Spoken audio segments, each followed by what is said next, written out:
every single person is worthy of value, dignity, and respect. And it's our choice to give it to them.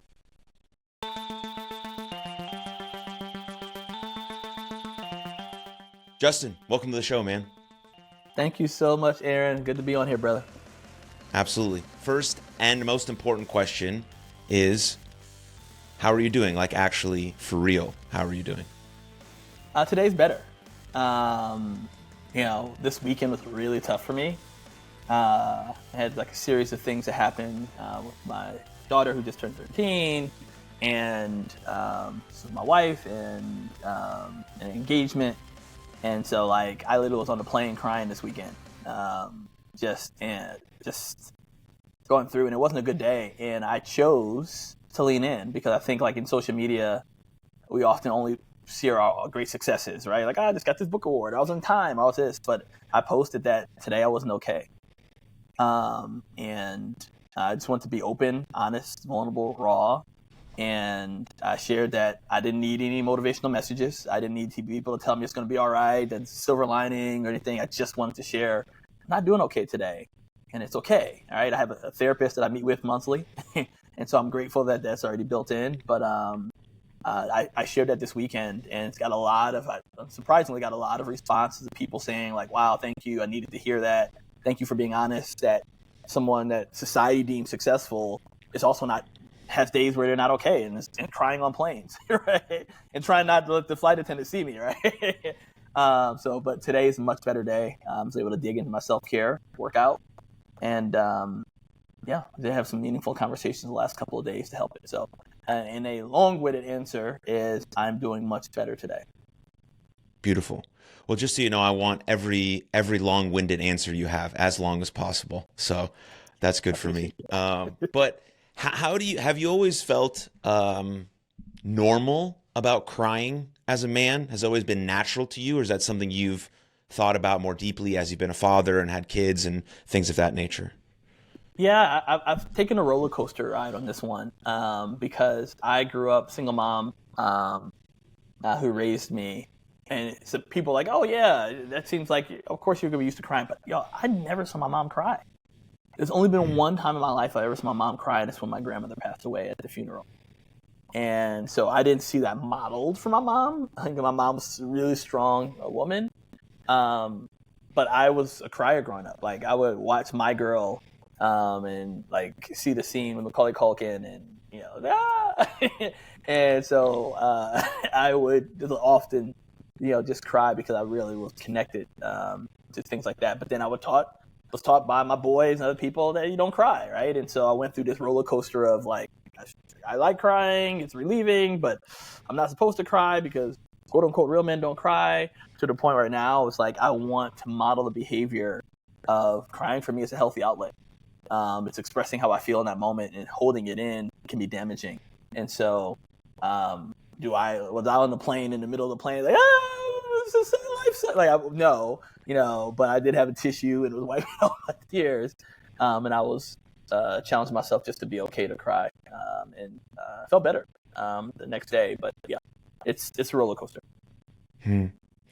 Isn't it interesting when we post on social media, we post about a lot of our successes and good things that are happening, which is great. I think we could do a better job of being more uplifting and positive on social media, but also in the same token, the posts that sort of get the most interaction are the ones where we're just actually being human beings, where we're actually letting people know, like, yo, today just fucking sucks. And it doesn't mean every day sucks. That doesn't mean I suck. That just means today, right now, in this moment, it just sucks. And I think that part is important, because then you understand what sort of place you're at. Like, it can get better from here. I don't need anyone else to tell me that, because those sort of weird platitudes in the moment sort of make me feel worse. Just knowing, like, hey, let's just sit in the darkness a little bit right here, and then eventually we'll see the light, and we'll move forward towards that. But it's nice when that happens on social media, because then it encourages more people to express the actual authenticity of their life, mixed in with, like, the really good shit, like the marriages, the kids, the births, all that cool stuff, But then you're saying, like, if you're a single mom, for example, like, just saying today was a really hard day. To, like, like so many things happened. My kid pooped on me. I couldn't get to him to school on time. I forgot his breakfast or whatever the case may be. All these things are going to happen. But then you're like, but I'm still stepping up to the challenge and saying, I can fucking do Yeah. this. Yeah, today's going to be hard or whatever the case may be. Yeah. I love that perspective. I want to read you something because I actually got this post after posting that vulnerable post. And the guy, he's like, hey, bro, thanks for posting this. I'm reaching out to my therapist today because you did. You never know when your vulnerability will be the straw that breaks the back of someone else's struggle. Hashtag normalize therapy. And like Goosebumps. that made my day. So I've gotten that yesterday I'm about to get emotional about that. Of just like, that wasn't not my intended goal, right? My intended goal wasn't to get people to interact with me a lot. It was just, I was just sick and tired of all just, even in my own posting, just all the positives, right? Life is great. Had a great time. Did a 5K with the kids. Killed it. We crushed it. Ran this, that. We were featured in this book award. And I was just like, life is real. Like life's. And I was like, it sucked that day. and I didn't have an answer outside of I'm seeking answers, right? Through my therapist. And that's the other thing. I think sometimes we'll post stuff like that when we already have the answer. And sometimes just in the midst of not having the answer, I'm just like, hey, let me just tell people about it. You know, Aaron, it actually reminded me of something with my boy, and I've learned to do this with myself, is I remember one of my boys from college, his wife passed from cancer at the age of 28, 29. And I remember I took a week off of work with him and just to be there, support him, all this kind of stuff. And like a year later or so, we're talking about it, and he was just appreciating me. He was like, thank you so much for being there. I loved it. It was great to have you there. Take a week off of work. I know it was a big deal. And he was like, Justin, but you said some really stupid stuff that week. And I'm like, what? Like, what are you talking about? He was like, you said so. I was like, what did I say? And he started walking me through it. And then one of the things I shared was like, man, you're a lawyer, you work out, all these things. You're going to get married again. Right? Within a week of his wife passing. I'm saying this. And then the other thing I said that almost all of us have said at some point, the magic words, time will heal. And again, it's in the midst of 1 week of his wife passing. Yeah. And what he shared with me, it was like, Justin, I didn't need to hear all that. And I realized I was trying to fix it. I was trying to be a fixer. And he's like, the number one thing that you helped to do was simply being present. And that's the thing that when we're supporting and encouraging others, is that sometimes it's just presence. We don't need a motivational message. We don't need that you'll get through it. We don't need any of that. It's just that, hey, I'm here. Hey, I support you. If you need me, I'm available. And that's what I realized I did in my post. Is I told people I don't need a motivational message, and I was very intentional. I just want to normalize that it's okay to not be okay. And in a weird way, it allowed me to know, one, I'm not alone and going through something, and two, that I was just appreciative of people's presence. Yeah. Can I share something personal with you, Justin? Please, I would love that, Aaron. It's very related to your situation with your buddy. And so in 2018, I lost my big sister Rachel. She died of suicide.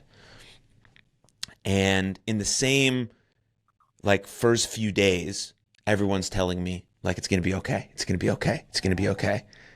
And I'm like, how the fuck do you know that? How do you know that? Right now, all I'm doing is blaming God because that's the only person who I know to blame, who's not going to do anything to me. And you're telling me it's going to be okay, even though you're thinking that it's going to be okay because God's going to make it okay. And I'm like, all of this doesn't seem to make sense to me. Please don't do anything. And the people that helped me the most were my boys who just, we didn't mention it. We're just there. And of course, when months and months passed, then they would ask me hey, what's your situation? How are you feeling? Have you made progress? Are you in support groups? Are you seeing someone? But not in the first couple days, because you don't know. I'm watching my parents go through the most horrific shit that's ever happened to them in their whole life, having to bury a child. Me, I just lost my sister, and you're telling me it's going to be okay. It's not okay. Yeah. And I think that's the point. We can say it's not okay. This is horrible. but there's also a second part to it that we can get through it. We Yes. can. We don't know when, we don't know how. There doesn't need to Yeah. be a lesson that has to be learned from everything, but there Yeah. can be something that comes from it. Because I don't like to use the word gratitude when it comes to my sister, because I'm not grateful that she's not here Mm, anymore. But the yeah. lessons I've learned, the things I now approach about life, a lot of the stuff that you talk about of this empathy and understanding people and being able to respectfully disagree, like it all came from this deep pain.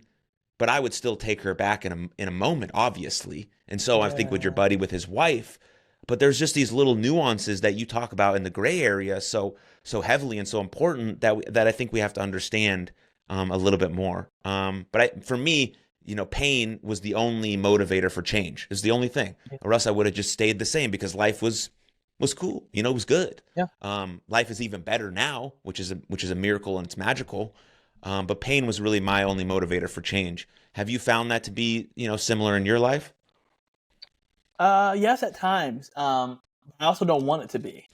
Mm, One thing that I've surveyed in the research and things like that is just we often will make significant life changes in the most horrific of moments.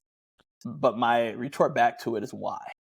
Why do mm, we have to wait to the most horrible or most challenging or most you know just damaging moments in our lives to live a life of value and a purpose? And so I've challenged myself to ask, like, what's meaningful for me? And, Stephen Covey talked about this years ago, like putting in our big rocks first. And so I actually created this strategic formula for Justin to lean into that. It wasn't about anybody else initially, but then I saw how much it was effective for me. And I started offering it to people, participants, and audience members, and all that kind of stuff. And so I'll give it to you and the listeners. It's called 5SC Squared. And 5SC Squared is simply 5 self care strategy challenges. And it's what's one thing you'll do daily, weekly, monthly, quarterly, and annually for your self care. And I know some people live like, oh, that's too much. I already got enough going on, right? And the intent of this is not to add 5 new things. The intent is to start with where you already are, right? And so if you're working out consistently like that, for me, my day daily, became fitness, right? Because that's a chance. Being in the gym, doing something fitness related, is a chance just to relieve stress, frustration, the things I'm dealing with. So fitness became my daily, right? And it didn't mean I was always in the gym. I could be going for a walk or doing a bike ride with my kids. Then my weekly became appreciating other people because I realized I got just as much joy of appreciating others, of being appreciated. And so I've been intentional about appreciating people. My monthly, I struggled with. I come back to that. Quarterly became hiking, right? And so domestic hikes, and then international became annual treks. And as I surveyed and like, what's one new thing I want to do? And that was the monthly. And so it became monthly massages, right? And it's transitioned over the time because I realized my travel schedule didn't necessarily permit for monthly massages the way I thought it would. And so then it became creative, doing something creative. And now my monthly that I've just started to solidify is live music. Because I just come mm. alive to live music. And so this is, a place where I'm going to go. And it's just like, so that's been solidified. But being intentional about this, Aaron, has allowed me to climb Mount Kilimanjaro in 2021, Machu Picchu in 2022, Patagonia in 2023, and doing the Columbia Lost City trek in December. And so that's the stuff for me that has made life much more meaningful and me able to process things in a deeper way. That's beautiful. That's a great insight.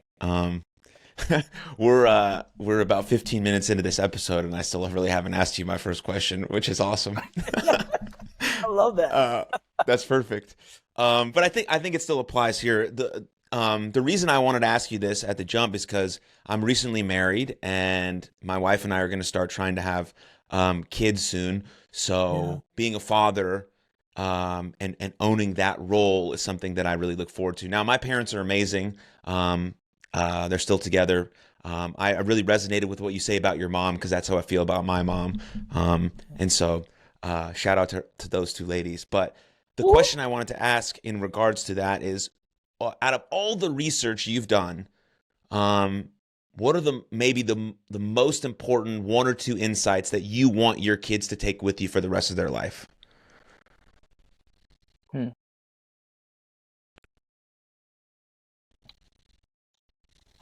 Man. So 2 things. Uh, it's something my mom taught me, and it really attaches to the work we're doing with respectful disagreement. Is that every single person is worthy of value, dignity, and respect, and it's our choice to give it to them. They don't have to earn it. It's not something that they need to be worthy of. It's something that I can choose to freely give. And when we take that posture, if my kids see me appreciating all types of people, custodial staff members, housekeeping staff, person, cleaning up the yards, different things like that, even to the CEOs of companies, universities, and all this kind of stuff. I hope they see me modeling that behavior, that every single person is worthy of value, dignity, and respect, even those who vote differently than us, even those who think differently, even those who have faith is different than us, is that, respect is something that I can choose to give freely to other people. So that's number one. And I really learned that from my mom, that every single person has value, dignity, and respect. The second thing is something I don't think is wasn't taught to my generation, and it isn't really being taught to the next generation. But I'm really trying my best, and that is that concept of serving others out of your overflow. Because we often feel like we have to be empty. Live life on empty. I was like, well, why? I'll give you a great example. The visual that comes to mind for me is like the wedding glasses. And if you have like that one on top, the 4 underneath, the 16 under that, and it looks like a pyramid. And oftentimes we're trying to pour into other people. And when we're pouring into other people, we're empty versus staying focused on receiving. And then we end up actually impacting more people out of our overflow. And that's in taking care of ourselves. So self-care has been a really, really big thing that I've been really talking to the kids about. But I'm also very intentional. They're not doing 8 million things in school because I felt like we built that in. Like, you're going here and you have this, and you have traveling soccer, and you have that, and you have this, and you have that. And then we wonder why people, when they get into later years, deal with burnout. Because we never taught them the power of rest and how rest actually helps us and challenges this law of diminishing returns. And so that's the other aspect of, it's not just go, go, go, go. It's like, why are you going? And is this meaningful for you? And sometimes going means saying no, because you're going for yourself in that moment. And so when we lean into self-care, and that includes therapy, that includes things that are meaningful for us, those are the things I'm trying to teach my kids now. So they're in monthly therapy, they're talking to therapy. I want to just normalize it's just part of your rhythm of life, rather than something because something's going wrong. So those are the two things. Yeah. The therapy conversation is a good one because, like, since my sister passed away from suicide, like, I've been basically involved in the mental health field now for like the last 6 years. And I've seen a trajectory in a really cool way from sort of mental health always being about the darkness. Like, oh, that person, they have something going on, instead of it being your ultimate superpower. Like, if I am proactive with my mental health, how I think, feel, and act, then I'm going to be the best version of me. I'm going to be able to show up authentically and show up with kindness and compassion, also potentially with assertiveness if I need to stand up for myself or whatever the case may be. So instead of it, of course, we're going to have, there are always going to be people who have very, very severe mental health conditions that are not just like your normal emotions that we all deal with. That's a different bucket. Right. But like everyday emotions, your kids are going to feel rejected. They're going to get told no. They're going to, get their heart broken for the first time. Holy cow, that's going to be, how are they going to deal with those things if we're not already proactive about emotions and feelings and talking through things and having a set of protocols, self-care tools that you can do, not just on days you feel bad, but like you're saying, every single day you have these 5 things that are amazing. And so I think teaching that to young people is amazing. Because young people are dealing with a lot of things that even, my generation didn't go through. I didn't get a phone until I was a junior in high school. That's 16, 17 years old. I'm much more developed than if I get a phone when I'm 10. I wasn't very developed at 16, Justin, but I was a little bit more developed than I was at 10 years old. I still thought I wanted to be Batman. That's why I became a professional wrestler. But so it's interesting stuff. And then you never know what you're going to find on the internet these days that could skew everything you believe, and things of that nature. So having some tools as a foundation that I can go to, a walk with my friends, an exercise routine, a class, a meditation, a show that really just soothes me, whatever the case may be. I think that's very important. And then, yeah, normalizing therapy, like going to talk to someone is not a bad thing. Yeah. Um, just only like 8 years ago. Exactly. I used to be a personal trainer for a while, and I always felt that people came to me not to work out, but to talk about their problems because it was easier to tell people that they were going to see their trainer. That seemed as cool, Right. not I'm going to see my therapist. When all of them are Yeah. cool. Like, yeah, you should see your trainer. That's fucking awesome. Go work out. Yeah. But you can see your therapist too. Now, I get all these things cost money and a lot of them are luxuries and some people can't afford those things. That's why there's great Yeah. resources that are on the internet and we can make those things more available to people and we should, but that's more of a something I can't really fix, but I could talk about definitely for sure. But yeah. Yeah. No, I think you're spot on with that. I think, even me, it's a transparent moment of like part of my challenge or struggle with my daughter dealt with just her taking everything in of like, sometimes her friends saying they don't want to be her friends anymore. Right. And so at the Mm-hmm. age of 12 years old, that could feel devastating. And so we Yeah. had an episode of her self-harming herself. And it found out that it happened before. I was not alerted to it, because me and her mother are no longer together. And so I had to have that difficult conversation, right? Around like, hey, to give grace, but then to have the conversation around well, I was not informed about this. And so really talking to my daughter, right? So you can have all the tools that you want. It doesn't mean life is going to go perfect. Mm-hmm. Right? It doesn't mean Lydia's in therapy, all that stuff. Like I'm grateful for that because hopefully it won't go further, right? That we're able to nip it in the bud. Life happens, right? And I think people expect if I just do the right things, all the right things will come out, and that's not life.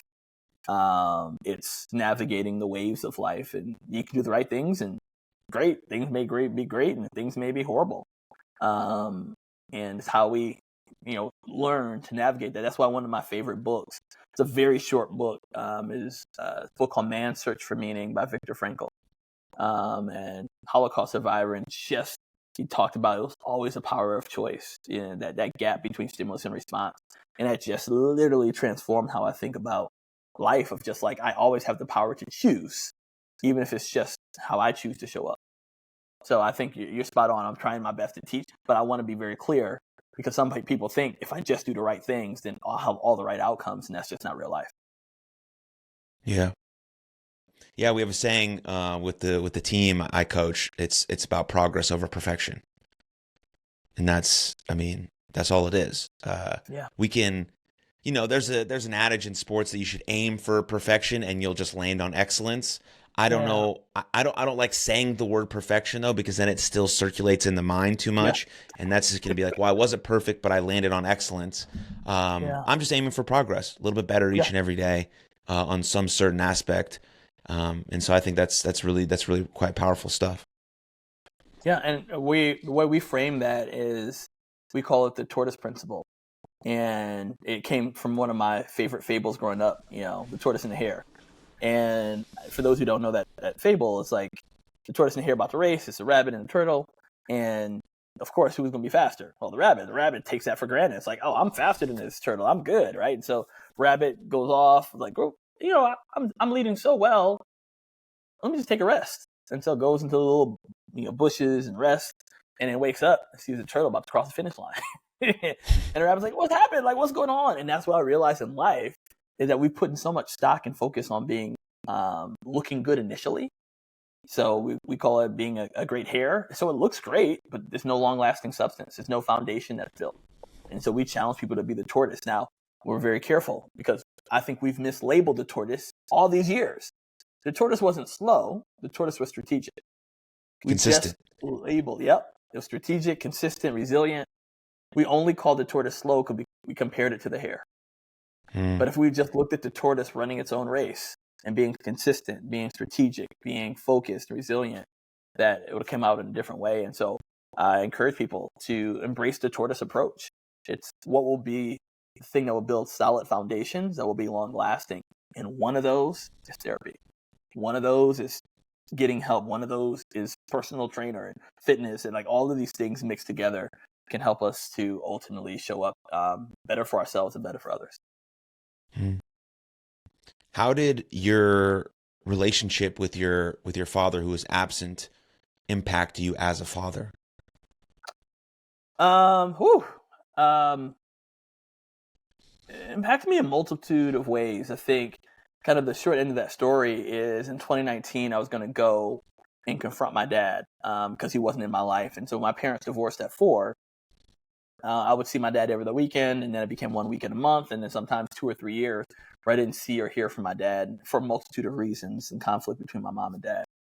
And it didn't bother me when I was little just because I was like, yo, I just want to go skating. Back in the day, in order to do slow skates, you had to learn how to skate backwards because you want to be that dude standing next to the young lady holding her hand, walking. But you had to learn how to skate backwards. I was in there practicing in a little arcade room, how to skate backwards.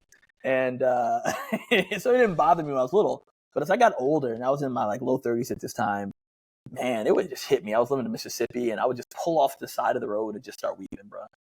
And I felt like I missed something.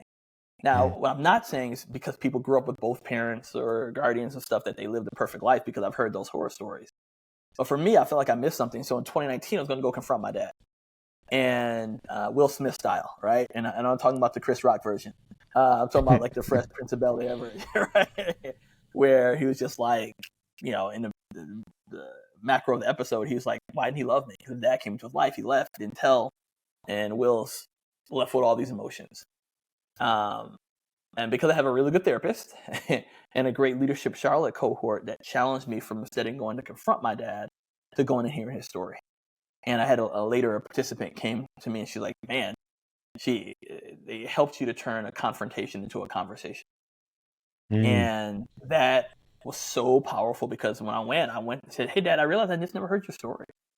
I'd love to hear your story. How'd you grow up? How'd you meet my mom? And and as I heard his story, I better understood how he got to the point where I didn't see or hear from him for 2 or 3 years.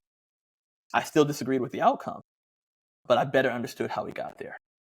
And that led to me choosing to forgive him. Now, that, not because he asked, but because it was my choice to lean into forgiveness. Now, how has that impacted me? So when I say it's been great because I feel like I've really leaned in with my kids, especially because I'm, divorced with their mother, right? And it's helped me to really be present, be meaningfully present with them. But I still struggled with this, and this is my therapist helped me, is I still struggled with, I don't think my dad intended to become who he became in the sense of not there for me, right? I think my dad I was always intended to be there for me and to fight for me. And I was afraid I was going to do the same thing to my kids. And it wasn't to my therapist. We had one of those, I don't know if you ever saw the movie Good Will Hunting. And there's a scene in the movie where, the late Robin Williams is saying to Matt Damon, he's like, it's not your fault. And dealing with his therapy, he was like, it's not your fault. And he was like, it's cool. He's like, I get it. And, he kept saying no, it's not your fault, Will. And it got to the point where it deepened into the point where Will just started breaking down crying because he finally realized it wasn't his fault. So my therapist had one of those moments. He was like, Justin, you are not your dad. And he had to say that several times because I was scared I'd become him and not be there for my kids in meaningful ways and made the cycle continue. So I'll say that, and it's helped me to be more intentional and focused on being present for them, showing up for them when I got my daughter's basketball schedule, locking off as many dates as I could when I wasn't traveling. So I made sure that was a priority, is showing up and being present for her. So that's how it's helped me. It's helped me to realize, one, the importance of really being there for my kids. And I remember reading this in the bathroom stall. Don't judge me here. It said the best gift you can ever give your kids is the gift of time. Yeah, you can't ever get that back, ever. Yeah. It's very precious. That the Will Smith scene in Fresh Prince of Bel-Air is one of the I think one of the best TV scenes of all time. Yeah, I agree. It just felt so real. I don't know the backstory of it. I don't know if they planned it or whatever, but it just felt like that was legit as you could get in terms of Will running into Uncle Phil and just being like, man, he just why am I not good enough? Am I not anything? It's a beautiful scene. because there's a lot of people who Yeah. feel that same way. Yeah. And it's a real scene, Aaron. That's what most people don't know.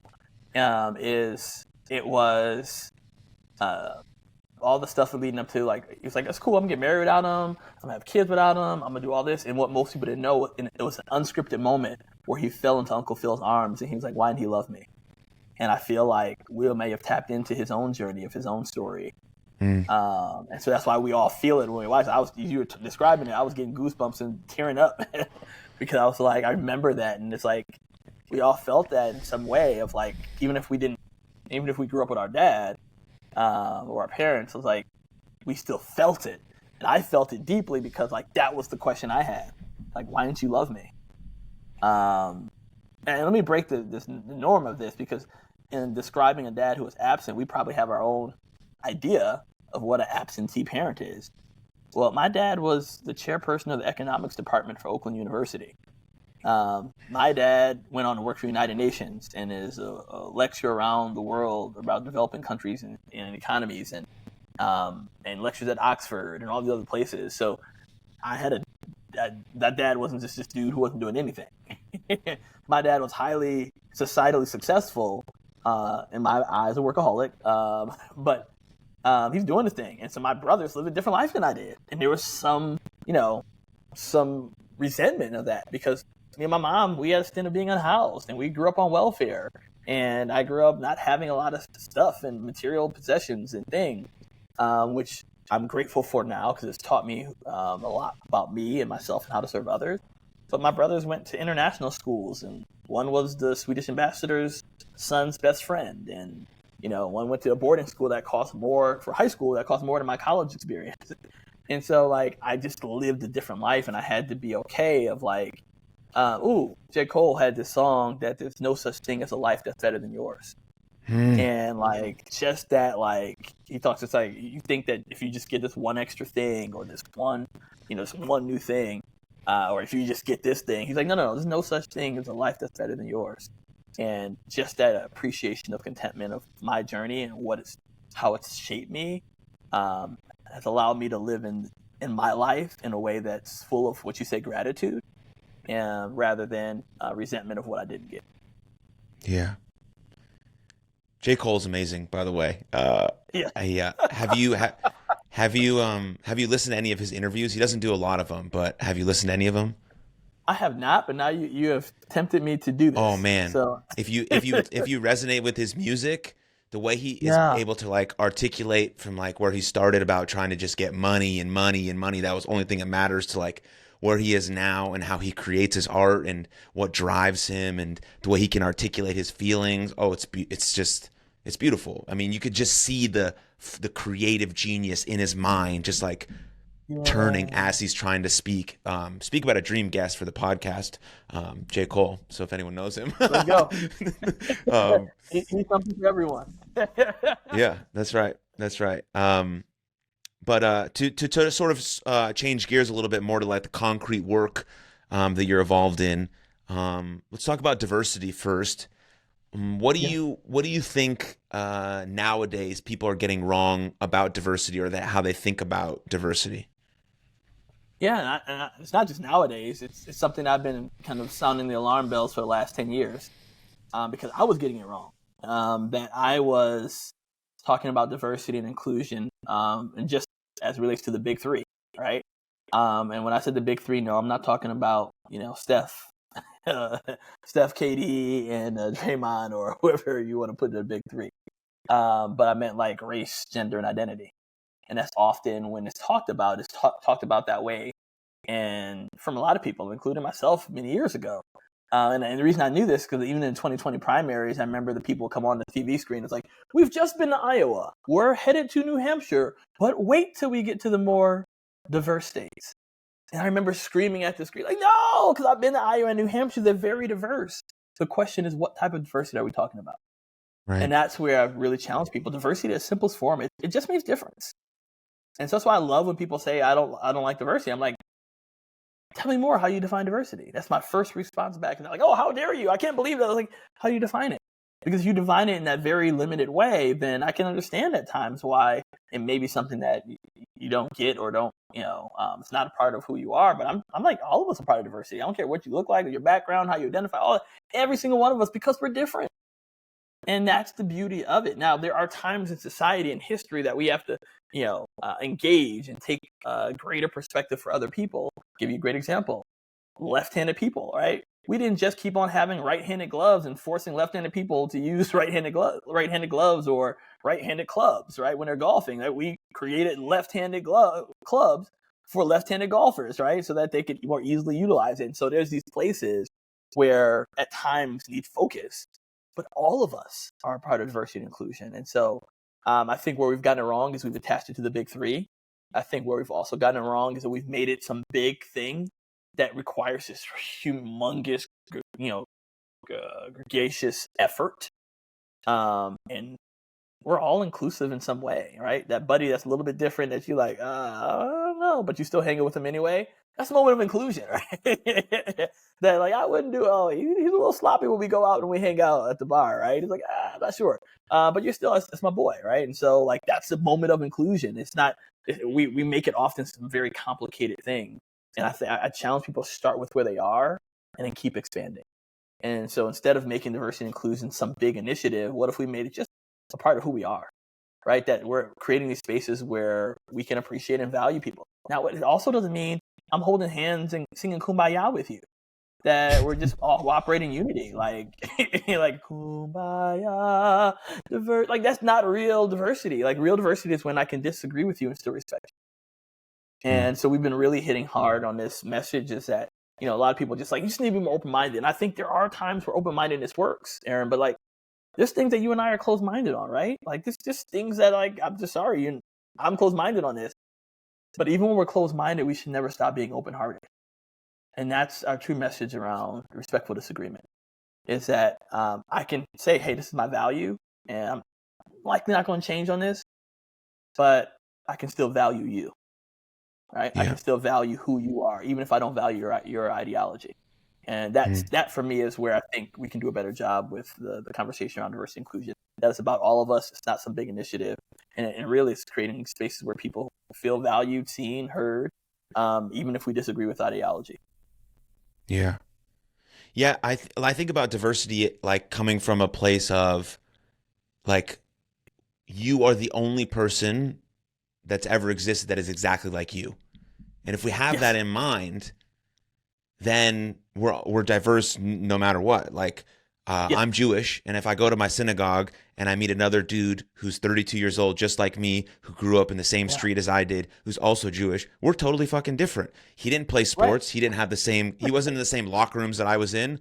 Like the locker rooms that I was in probably shaped me more than anyone else. But you could look at us, two white Jewish dudes who 32 are from Dallas, Texas, and you're like, oh, they're the same. Yeah. Not even close. Not even close because of just all these different interactions we've had. And so if we start with that point, like exactly what you're saying, like you are the only you that's ever existed. That's really cool. That's diverse in itself.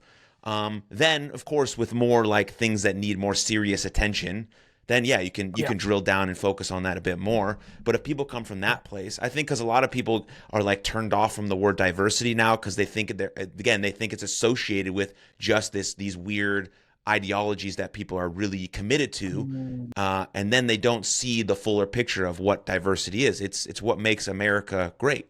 That's like literally the whole point of this country, is that people from Ghana and everywhere else can come here and try to make a life for themselves. And not that it's perfect in any way. That would just be weird that if it was perfect, but that's how I think about diversity. And then I think about inclusion in a little bit different way. I come from like a sports mindset when I think about inclusion, where like when you get to upper levels of sport, not everyone is included. You just don't make the team. Like, and I think that's okay in certain regards. Not everyone has to be in everything. That doesn't make sense. Yeah. Then it wouldn't be a special like thing if everyone all the time was always invited to everything. Now I get the broader idea of inclusion, right? If people are just simply left out because of what they wear or who they are or the religion they practice or the color of their skin, they're like, no, fuck that person. That's bad. That's obviously bad, right? But like, then we're always going to have in-group biases. That's just part of like human nature. We just connect a little bit more with certain people. And that has to be understood outside of hating someone for that. Like those things have to be differentiated. And I think people might have a hard time with that. I don't know, but that's where I think about inclusion. Like, yeah, I'm not going to be invited to everything. I'm not good at my wife plays in a soccer league. They're not inviting me to that. I'm terrible at soccer. I make the team fucking worse. Right. It's okay. But I'm good cheering on, my wife and being like, "Hey, babe, you're doing awesome. Go get them." Right. But I don't need to Yeah. be included in all of that.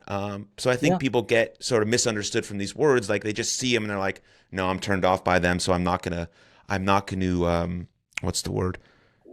I'm not gonna entertain any of it because I'm simply turned off by some of it, which is wrong, which is obviously not Yeah. right." 100%. I mean, it's the same thing of like, we might have significant others that we love a lot of stuff about them, but there's some stuff we don't like. And it's like, we're not like, Hmm. well, I can't deal with you because that one thing I don't like, right? It could be a big thing though, so maybe that's not a good example. But there are these little things like, do they hold your hand back when you're watching a movie, like, or all these kind of things. So, but I agree with you. I think the aspect of inclusion, like I have for me, a great example of a moment of inclusion for me that I didn't realize was a moment of inclusion until I reflected on it a couple weeks later. And so I went to go climb Machu Picchu, right? And so I'm in Peru and having a great time. At the time I'd missed, went out and met Miss Peru and Miss Cusco at this live music. And I was living life, right? And so I go and I'm at, of course, after you backpack, 29, 30 some miles through Peru, Machu Picchu, the very next day you want to go to the gym, which is what I did. And so I was like, all right, I'm at the gym. I leave the gym and I noticed this group of young people who are listening to music and dancing in a circle. And I'm like, oh, this is cool, right? And so I'm outside the circle, just tapping my head. Like, I'm like, okay, like I'm like vibing with the music. And I'm like, I want to like join in. And then all this self-doubt hits me. I was like, man, but I'm in a different country. I don't know if we speak the same language. What if they don't like my dancing, right? Like Mm. all these things. So I'm getting ready to leave and head back to the Airbnb, and this guy comes out, one of the best dancers, which I, later learned in terms of who he was. But he came out and he was like, "Hey, man, like, where you from?" And I was like, United States, Charlotte, North Carolina. He was like, he's like, "Oh, that's cool. What's your name?" I was like, "Justin." He was like, "Hey, like, if you want to join the circle, you can join the circle." And he was like, "And if you want to dance, like, feel free to dance." And I was like, I tried to play it off, and I was like, "Yeah, I'm waiting for the right song, right?" Mm. But so a song came on, and I finally went in and danced, and man, I killed it. I was like, I was just like, I mean, I gave my all, like about 90% of it. And at the end, they were like, "Great job, man! Dap me up," all this kind of stuff, and I felt so included. I felt like I belonged. And what ended up happening is that I went in the next time and I gave 100%. I was like, I mean, I just was giving everything I had. And it's because that first moment of just feeling included. And I didn't realize that they were videoing this moment. And so Mm. I later see it on social media. And so I have it, and I sometimes show in my presentations of me dancing in the streets of Peru. And I was like, man, Pantera, the guy who left the circle, he first left the circle. He didn't have to. He was much more comfortable in the circle. He came out and he asked me about who I was. He was intentionally curious. He cultivated his curiosity. Where am I from? What's my name? And then realizing, like, he being one of the best dancers doing this was like, bro, you can join the circle, right? And even if you don't dance, great. But if you want to dance, come and dance. And like for me, that was a perfect moment of inclusion, Aaron. Like, I not only felt included, but I felt like I belonged. That I danced, and none of them will probably ever dance like me, right? I did some Michael Jackson throwing in with some pop and locking. I mean, I just did it all. But I think they at least appreciated my full attempt, my passion to be myself in my dancing, even if we never danced the same. And so that for me was a great moment of inclusion. And those are those small moments. And so if I boil down that into three things, is that one, is that how often are we leaving our intentional circles, right? Our circles of comfort to expand it and to engage with other people that might be different, think differently, believe differently. Number two is, are we choosing to hear people's stories? Are we Mm. learning where they're from? Are we engaging? And number three, are we allowing people to dance in their unique way, even if we'll never dance that way? But still, valuing that person, even if you don't value their dance style. So those are things that I think that we can do a better job of. Let me give you a practical way to do that. It's what we call in the book full acknowledgement. So I can fully acknowledge you, Aaron, without agreeing with you. But we often conflate acknowledgement with agreement. And so in our pillar 5 of agree to respect, Shan Zhao, Stanford professor, she came up with this concept called thank you because. And this is a way that we can leave every conversation with a person feeling fully acknowledged, or at least with fully acknowledging them. Aaron, thank you because I've never heard that shared that way before. Or, man, Aaron, wow, thank you because you shared 3 things. And like that number 2 really stood out to me. I need to dive deeper into that research. Or simply, Aaron, I want to appreciate you because this was a hard conversation to have, and I appreciate you choosing to lean in. Not once did I say I agree with you. But I still give an opportunity to still fully acknowledge you, even in the midst of not agreeing. So those are ways that we can be inclusive, is by fully acknowledging people, even if we don't fully agree. That makes me think of that improv tactic, yes and, where you're just trying to keep the conversation going. But thank you because it's very interesting. Because as a podcaster, you sort of run into this issue a lot where if you have a person on your podcast, people just immediately assume that you agree with everything they say. And I think what you're saying here now is exactly what I've been like sort of contemplating, is that no, the context and the conversation is what matters. Like, I am just simply asking questions to try and feel your perspective, the same way we want to do if we're creating that relational capital, which you talk about as well. But I'm not saying I agree. Now, if you say something completely outrageous and rude and contemptful, and I don't say anything back to assert that that's not right, then maybe I am somewhat just like letting you have the floor, which is sort of a podcasting sort of thing. But it's same in the conversation. If you say something horrible about someone and I just let you have it, I might be in fault there. But if I'm just saying, yeah, thank you, like that's a really good point. I appreciate that point. Like, okay, I didn't think about it that way. That's not an agreement. That's just me. Right. My wheels are turning now. Like, oh, okay, what about my perspective can be different or changed potentially by just the way that you're speaking to me. And so I think that's really powerful.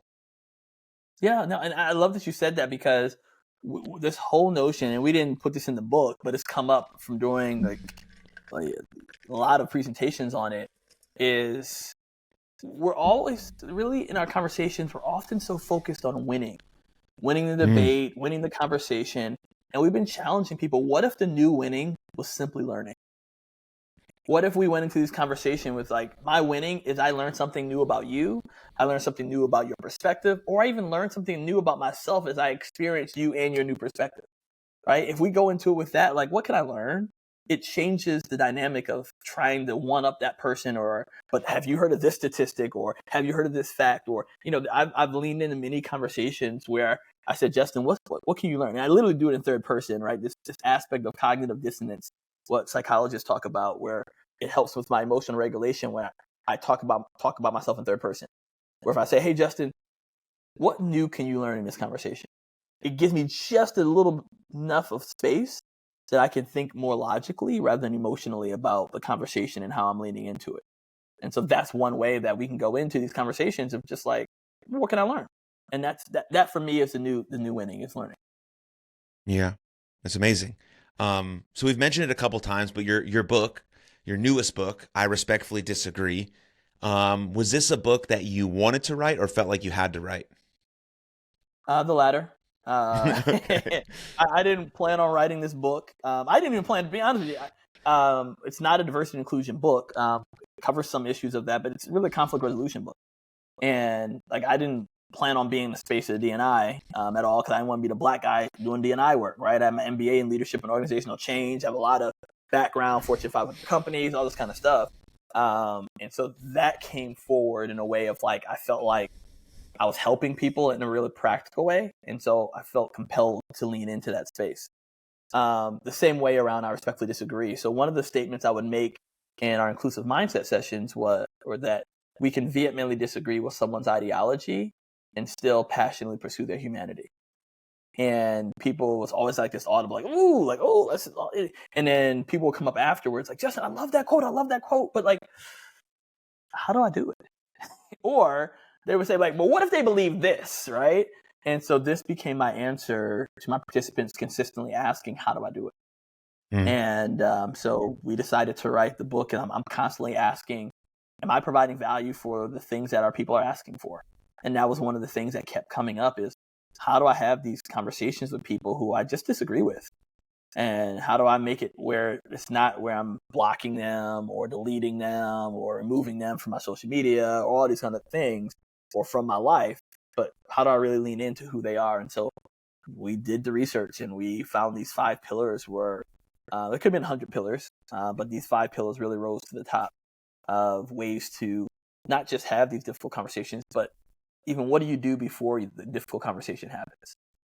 And so that's been something that's been really, really powerful for us. So it was something that we felt we needed to, and we just, with what's going on with society, we just felt not just in the United States, but just in the world, just responsibility to help people in some meaningful ways, to give them language, to give them perspective, to give them tools to have more of these challenging conversations. Yeah. I found the power of 3. I found that very, very cool. So could you just touch on that a little bit and how maybe it falls into a conversation someone might be having? Yeah, I will, if you would allow me to ask a question or two. What Yes. about the power of 3 really stood out to you? Well, just because we hit the power of 1 all the time. Just, hey, what's up? How are you? That question. And that's why I try to be intentional with that question early on in the podcast, just to sort of see how deep we can get going forward. And I think we can just use another phrase. I can just say, hey, Justin. Yeah. Like, I don't need to waste that question. Hey, like, that's cool. Because sometimes at work, the power of 1 is all you potentially have time for. Hey. Yes. Good to see you. All right, man. Have a good day. Yep. Talk to you when I can. 100%. That's all and then we ask, then we get to the power of 2, which is a little bit more. But when we make space for that power of 3, we can actually see someone ask for who they are.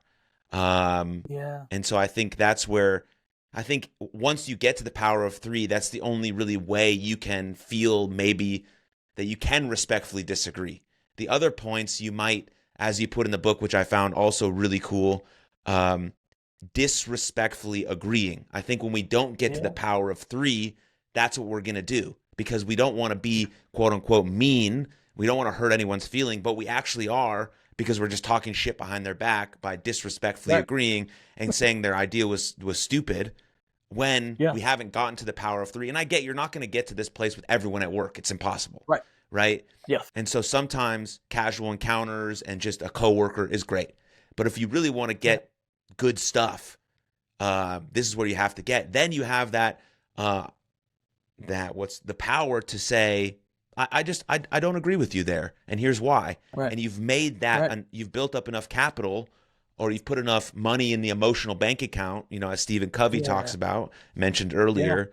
Then when you make a withdrawal, nobody's mad about it. You got so much money in there, that person's like, oh, cool. That's great. Thanks, man. Appreciate it. So that's why I found that cool, because I try to do that with my players that I coach when I want to critique them or when I want to give them feedback. But if all I'm doing is bashing them in the head with everything they're doing wrong, there's nothing there. And then you can just feel when a team starts to deteriorate, Justin, is when they're doing the disrespectful agreement, when they're looking at coach in the eye and saying, yeah, that sounds like a good play. And then 3 or 4 of my players are over at shortstop saying, God, coach is a fucking idiot. We're not going to listen to anything he said. The team's done. You've lost everything. You've lost everyone. Like, you know what I mean? So good play, coach.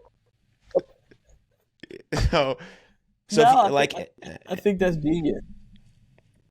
Yeah. So that's why I found it interesting. No, thank you for that. And so for those who are still what is the power of 3?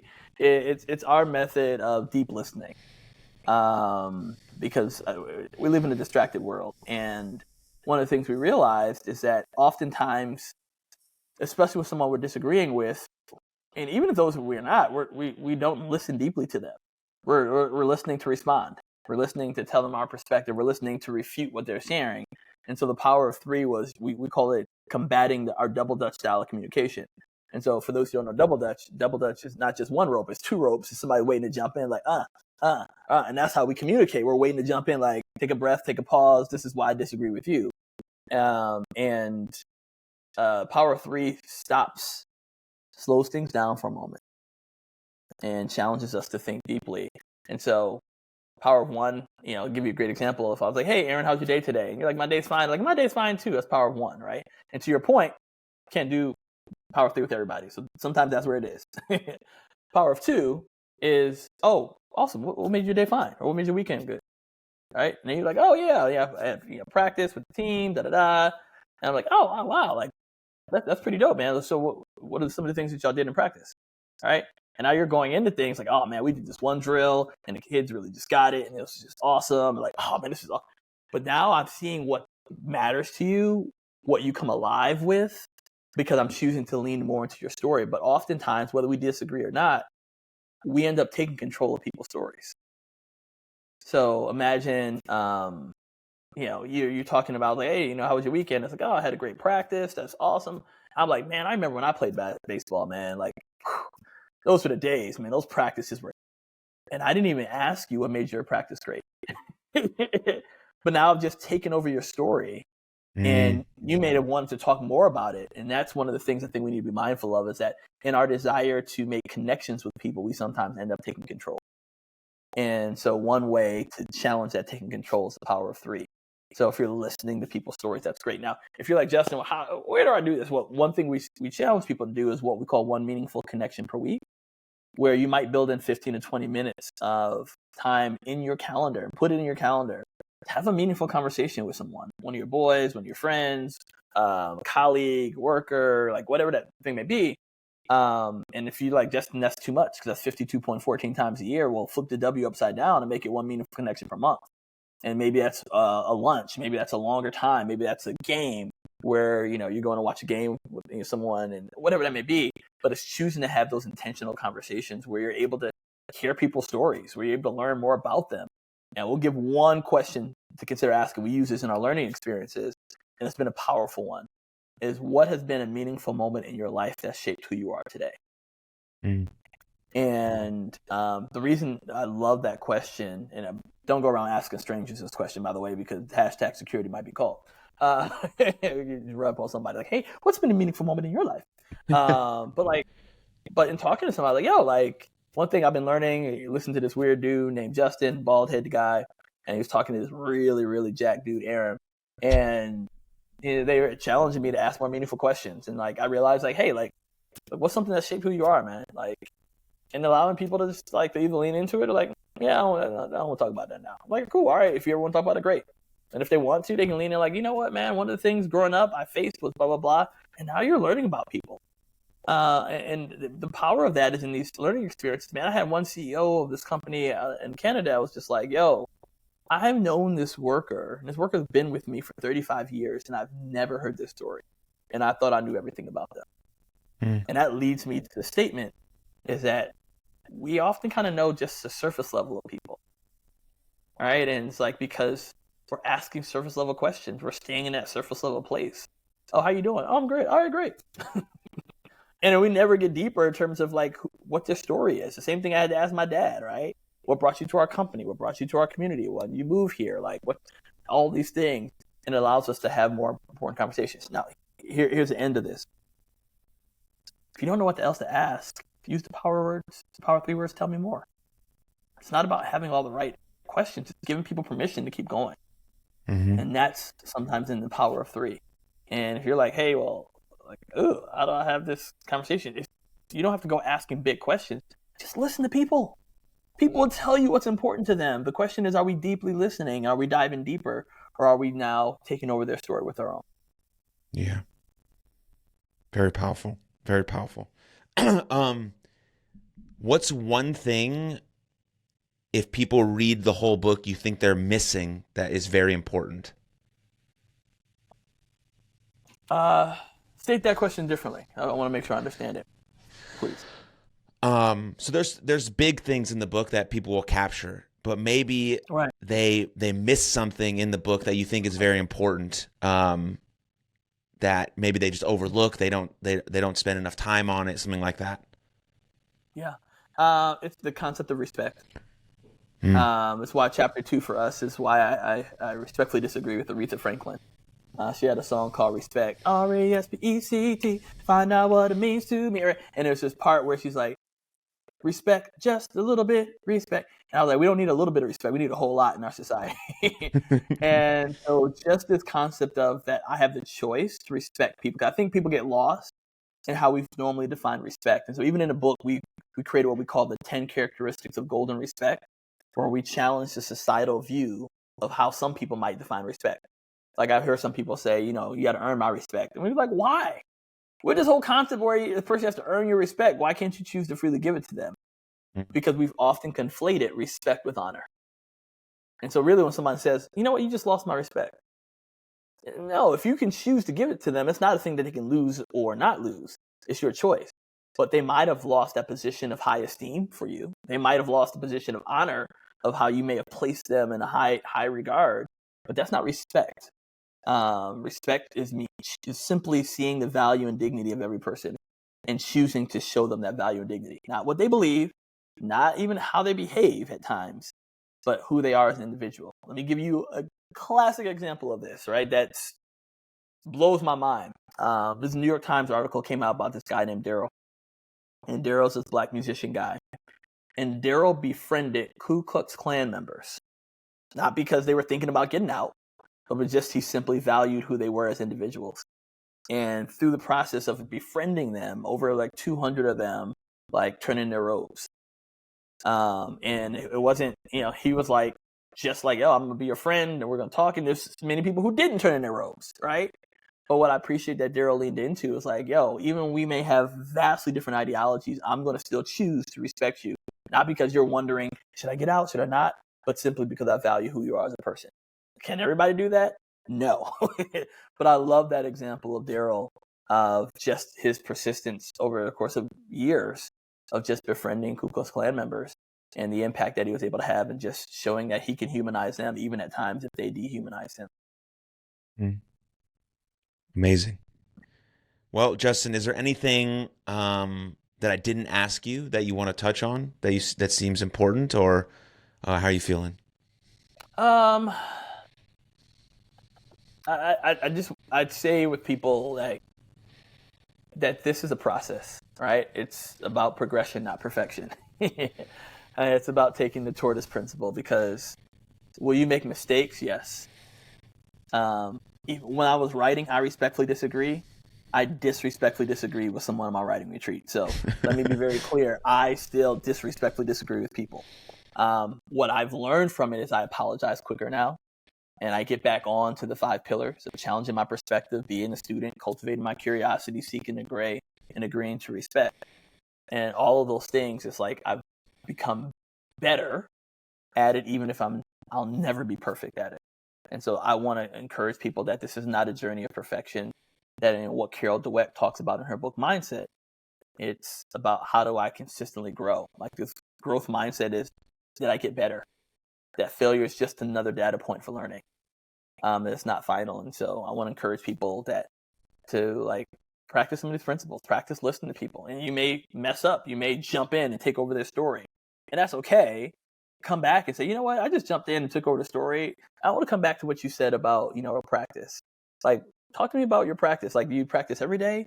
You can jump right back into it. So that's one of the things, is just for us to treat this as a conversation of progression and getting better, not becoming perfect and always respectfully disagreeing with people, because even I still don't do it all the time. Amazing. Where should people go if they want more of you, or they want to buy the book, or they want to contact you?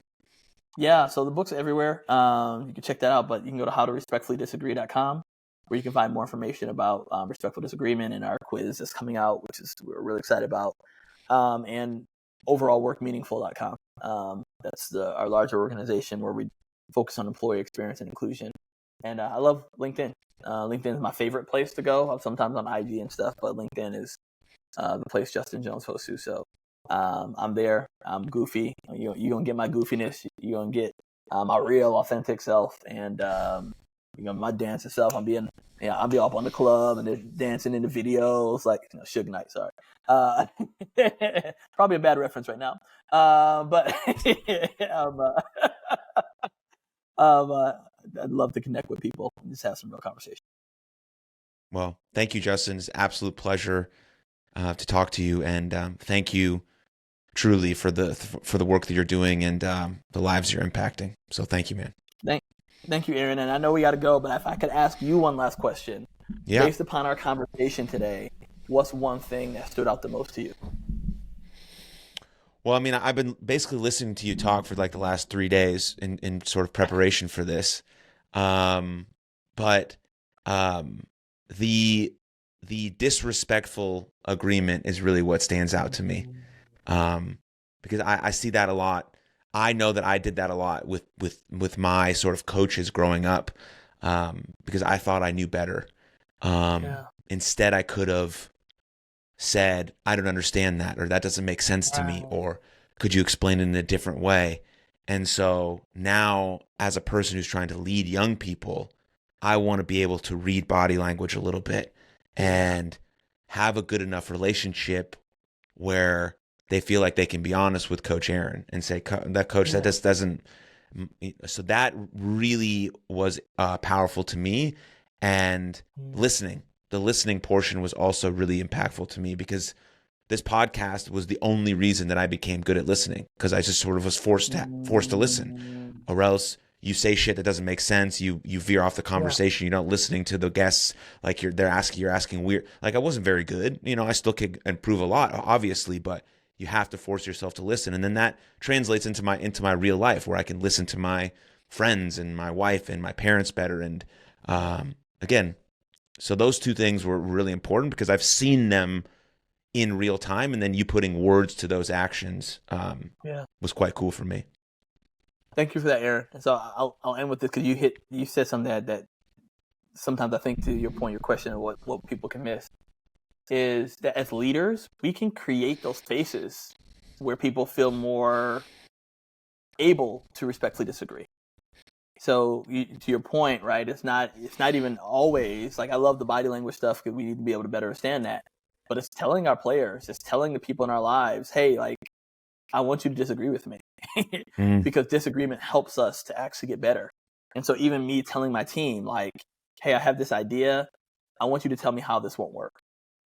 I want you to tell me the things that you think are challenging, and giving people permission to disagree, I think, as leaders and people who hold the power dynamics, because, you're the coach. You control their playing time. You control what they can do or not do, right? So there may be a trepidation of like, can I really disagree with this person? Because I may not get the playing time. I might not get the promotion. I might not get this job offer. I may not get these things.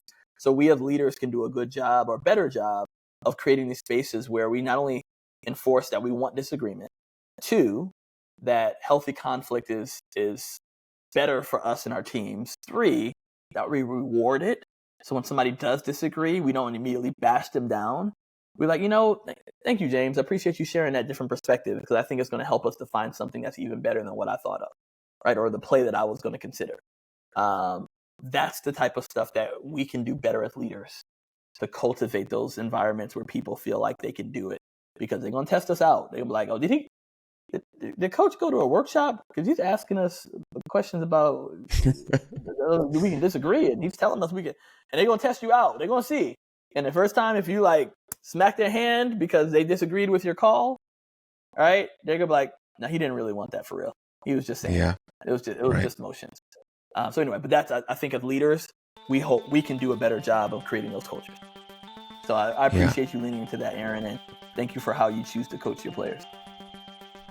Yeah, just got to try to model that behavior the best I know how. So amazing. Well, thanks again, Justin, and we'll see everyone later. Cheers.